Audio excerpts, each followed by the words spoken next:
नमस्कार साथियों, पेंशन प्रकरण में कौन कौन से ऑब्जेक्शन आते हैं और किस किस तरीके से उसका समाधान किया जाता है, आज के इस वीडियो में हम बात करेंगे। तो यहाँ पे हम देख पा रहे हैं एक पेंशन प्रकरण को फॉरवर्ड किया गया था पेंशन डिपार्टमेंट को, और उसमें ऑब्जेक्शन आया हुआ है ये there is variation in the name of the employee, the same name should be mentioned everywhere. There should be similarity in the name in the retirement order, department inquiry, certificate form 6 and pension collector.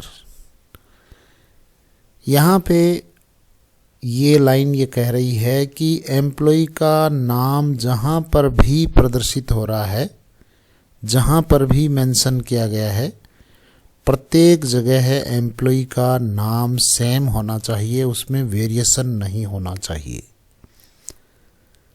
तो साथियों, pension का जो ये प्रकरण है वो 6 माह पहले भेजा जा सकता है। तो जो भी कर्मचारी सेवानिवृत्त होने वाला होता है उसके सारे डॉक्यूमेंट आप उसमें एक रूपता करवा लें।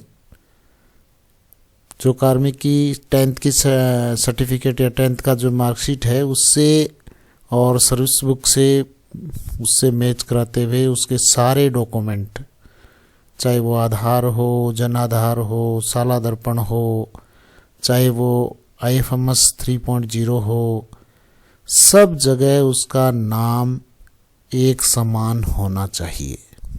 चाहे वो पैन कार्ड हो, और सब जगह नाम एक जैसा होगा। चाहे बैंक पासबुक हो, बैंक चेकबुक हो, प्रत्येक जगह एम्प्लॉय का नाम सेम होना चाहिए। नाम अगर सेम नहीं होगा, स्पेस का भी डिफरेंस होगा, तो पेंशन विभाग आक्षेप लगाएगा।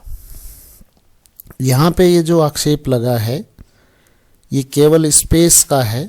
नाम के बीच में स्पेस भूलवश जो अपने सेवानिवृत्ति आदेश था उसमें लग गया था, और उसकी वजह से यहाँ से ये आक्षेप लगा है। अब उस सेवानिवृत्ति आदेश को रिवाइज करवाना पड़ा है, उसके लिए संशोधित आदेश निकलवाना पड़ा है केवल एक स्पेस की वजह से। तो अब ये जो ऑब्जेक्शन है हम कैसे दूर कर रहे हैं, यहाँ से हमने सबसे पहले ऑब्जेक्शन की जो लास्ट अप्रूवर से इसको हमने रिवर्ट किया है मेकर लेवल पे।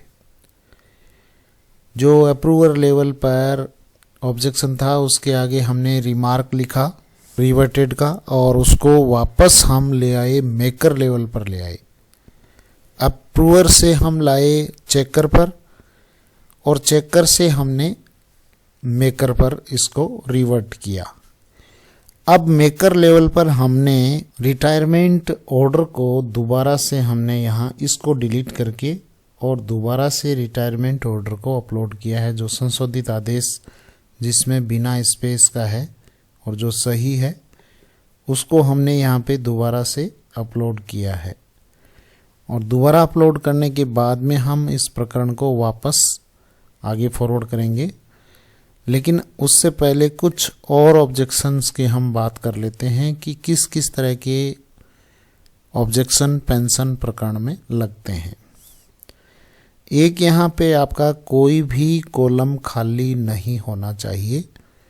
जो भी कॉलम एप्लीकेबल है वो कोई भी कॉलम खाली नहीं रहना चाहिए।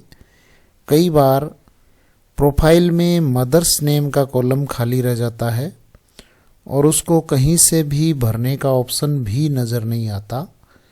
तो उस स्थिति में वो नाम वहाँ पर लाने के लिए आपको सर्विस डिटेल मॉडिफिकेशन करना होगा। IFMS 3.0 से सीधा ये डेटा लेता है, इसलिए आपको IFMS 3.0 पर सर्विस डिटेल मॉडिफिकेशन कर देंगे तो मदर्स नेम आपको वहाँ पे शो हो जाएगा। इसके अलावा भी जो पेंशन विभाग आक्षेप लगाता है उनके बारे में और हम बात करें तो यहाँ पे ये डिपार्टमेंटल इंक्वायरी स्टेटस, यहाँ पर इस कॉलम की भी प्रविष्टि सही होनी चाहिए। अगर विभागीय जांच यस नो ये यहाँ पे डिटेल नहीं भरी जाएगी तो इसका भी ऑब्जेक्शन आएगा।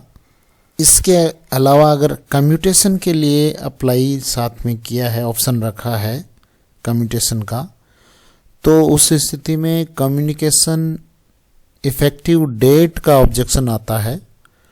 तो ये डेट सेवानिवृत्ति के नेक्स्ट बाद की तिथि होती है। जैसे यहाँ पे 31 मार्च को सेवानिवृत्ति तिथि है, तो यहाँ कम्यूटेशन इफेक्टिव डेट है वो 1 अप्रैल 2025 है।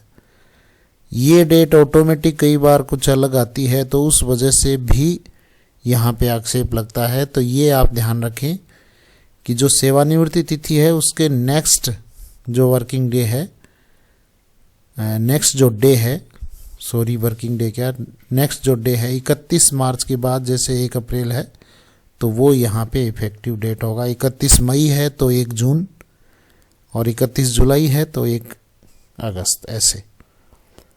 तो एक यहाँ पे ये महत्वपूर्ण ये बिंदु है, इसको भी ध्यान में रखना है।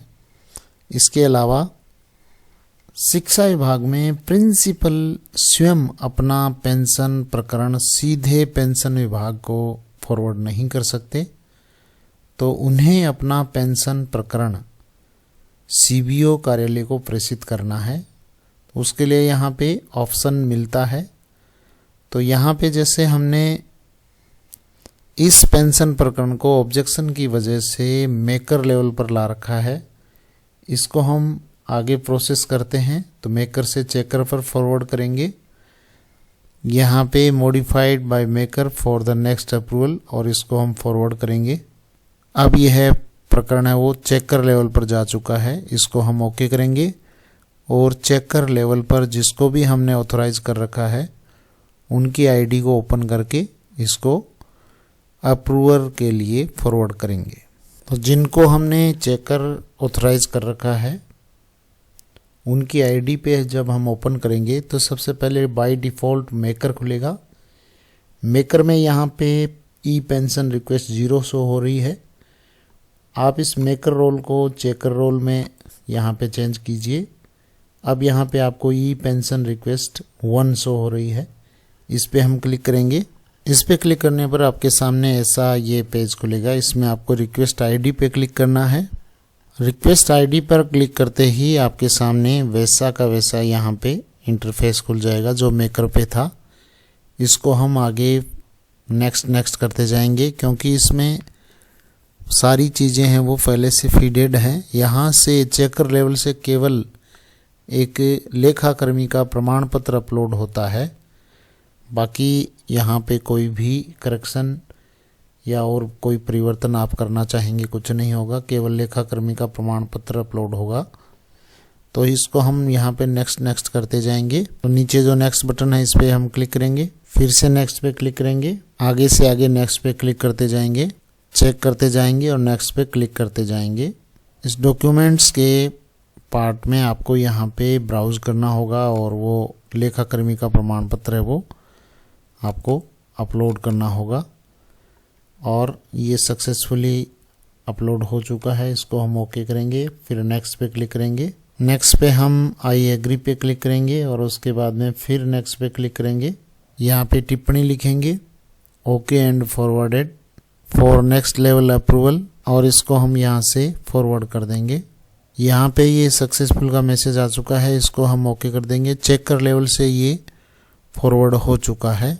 अब हम अप्रूवर रोल ओपन करेंगे। जो भी अप्रूवर है यानी जो भी कार्यालय अध्यक्ष है उनकी आईडी से अप्रूवर रोल पर ये पेंडिंग मिलेगा। वर्क स्पेस में हम पेंशन मैनेजमेंट को ओपन करेंगे। अभी ये मेकर लेवल ओपन हुआ है, इसको आप अप्रूवर लेवल पर यहाँ पे क्लिक कर लीजिए।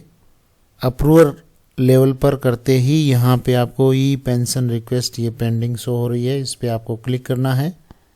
क्लिक करने पर आपको ऐसी यहाँ पे लाइन शो होगी जिसमें आपको रिक्वेस्ट आईडी पे क्लिक करना है और फिर से वही पेज खुलेंगे। यहाँ हम अच्छी तरह से चेक करते हुए नेक्स्ट पे चलते जाएंगे। प्रत्येक यहाँ पे लाइंस को चेक करते हुए, यानी जो ऊपर यहाँ profile, family detail, service detail, loans, calculator, bank, document, summary, ये सारा चेक करते हुए आपको यहाँ इसको अब फॉरवर्ड कर देना है। यहाँ पे आपको कमेंट टाइप करना है। कमेंट टाइप करके आपको यहाँ पे पेंशन सेट ई साइन करने होंगे। आधार नंबर आपको एंटर करने हैं और आधार नंबर पे ओटीपी आएगी। आई हियर बाई इस कॉलम पे आपको टिक मार्क करना है और रिक्वेस्ट ओटीपी करना है। ओटीपी एंटर करके हम यहाँ पे सबमिट कर देंगे। ई साइन सक्सेसफुल आ चुके हैं, यानी यहाँ हमारा जो ऑब्जेक्शन था उसको हमने यहाँ रिवाइज करके और दोबारा से पेंशन विभाग को भेज दिया है पूरे प्रकरण को। तो इसका प्रीव्यू हम यहाँ से देख सकते हैं।